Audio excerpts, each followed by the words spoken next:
Hello, I hope you're all okay. I hope you've had a good day today and you've been working really hard and you've done some lovely things. I hope you've had friends to play with on the playground. I hope you've got full tummies because you've had nice meals, and I hope your teacher's been smiling at you and you've had loads of dojos. So have a think for me about something that really good that's happened to you today. Okay, go. Right. Might take a bit longer, might need to pause the video.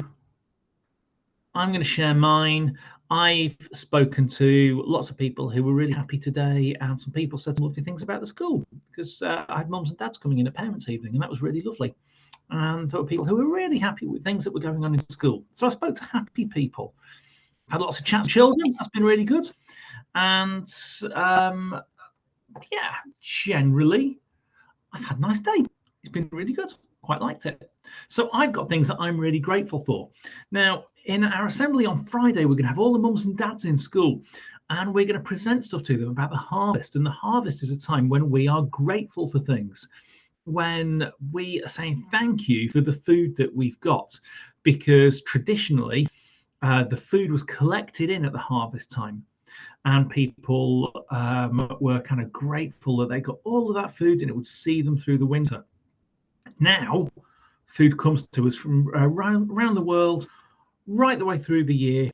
So there's food constantly being harvested. So it's not as big a thing as it used to be. So I'm going to tell you a short story about harvest experience. This is about two children who lived in a city. They'd never been out into the country, never lived in a village like we do, never been on a farm, never occurred to them how fruit and vegetables arrived at the supermarket. Ali and Selina entered and won a writing competition at their school. They were asked to say why they would like to spend a few days on a farm. Farmer Jones and his wife had offered to let the two winning children spend a few days with them to see how a farm works. Ali and Selina's parents agreed they could go, and they were so excited when the farmer collected them a few days later. When they arrived, Mrs. Jones showed them to their room, gave them homemade lemonade and biscuits, and soon after, Farmer Jones arrived with his tractor and trailer and offered to show the children around the farm.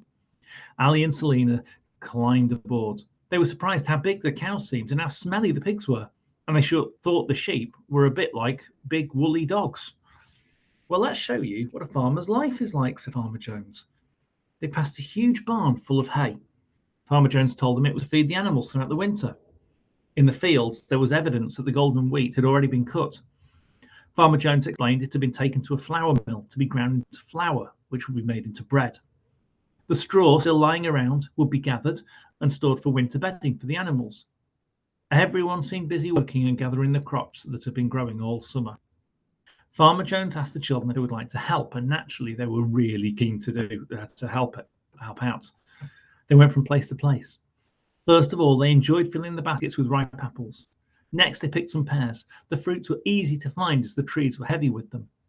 After a delicious picnic lunch provided by Mrs. Jones, they had fun pulling up the carrots and the beetroots, stripping the bean pods from the yellowing plants, and best of all, they liked picking sweet corn, which made a loud snapping noise as they broke from their stems and a thud as they went into the baskets. After a while, it seemed there was no end to things that had to be picked, and as the day went on, the sun grew hotter and hotter. Selina's arms began to ache. Ali's back began to hurt from carrying the full baskets of fruit and vegetables. I didn't realise it was such hard work picking and gathering in the harvest, said Ali. I think they grow too much, said Selina. Farmer Jones could tell they were getting tired. Time for tea, he said.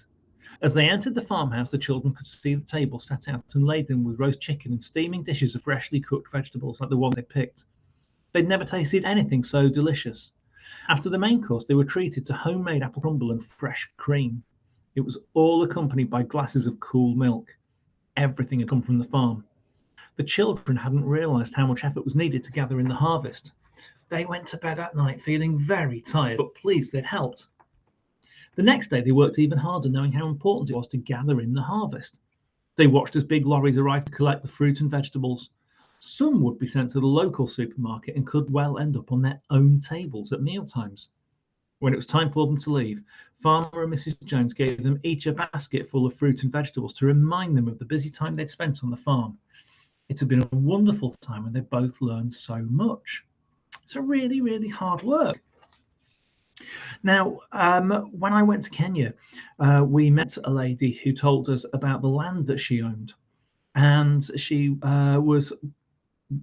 had her own patch of land, so she was wealthy because she got a small patch of land, and she was able to grow food on that land, and she was able to sell it.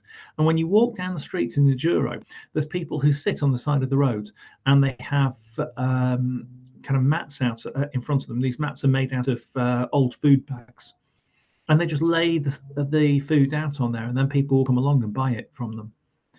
And in other places, there's kind of market stalls or shops that you would go to. But certainly in that part of Najuro, where we walked through the town, you could see exactly what was going on. In fact, I would have had this, but if you've come into my office, you've seen the picture on my office wall, and you can see here this picture. You've got these are houses and shops at the side of the road, and people will sit along there on the road, sit along there, and they will sell the things that they've grown during the day, or they've grown at that point, and they've got those things to sell, and some of them they use for food for themselves, and that's where that shop would be. But they grow that food, and they have to carry it to wherever they're going. You have to carry it to wherever they choose to sell it. So in different places, the harvest can mean different things. And we started this assembly by thinking about how grateful we are, how good everything is, because we've got lots of good things in our lives. We don't have to worry about growing our own food. We can go to Asda or Aldi or wherever and buy it. So I want you to close your eyes for a minute.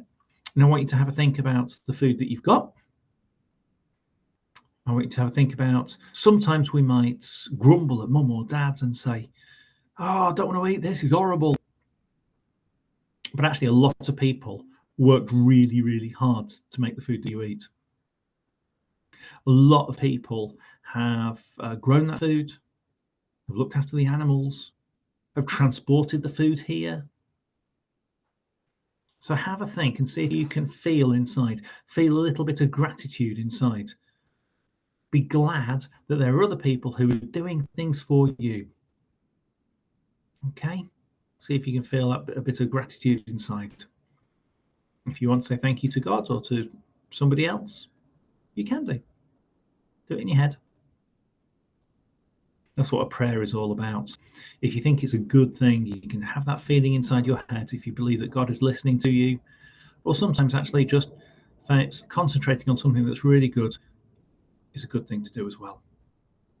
Right, somewhere in your classroom, you've got the global goals listed. Have a look at the global goals and see which global goals we've been talking about in our assembly today. See if you can explain that for me. Go, have a look.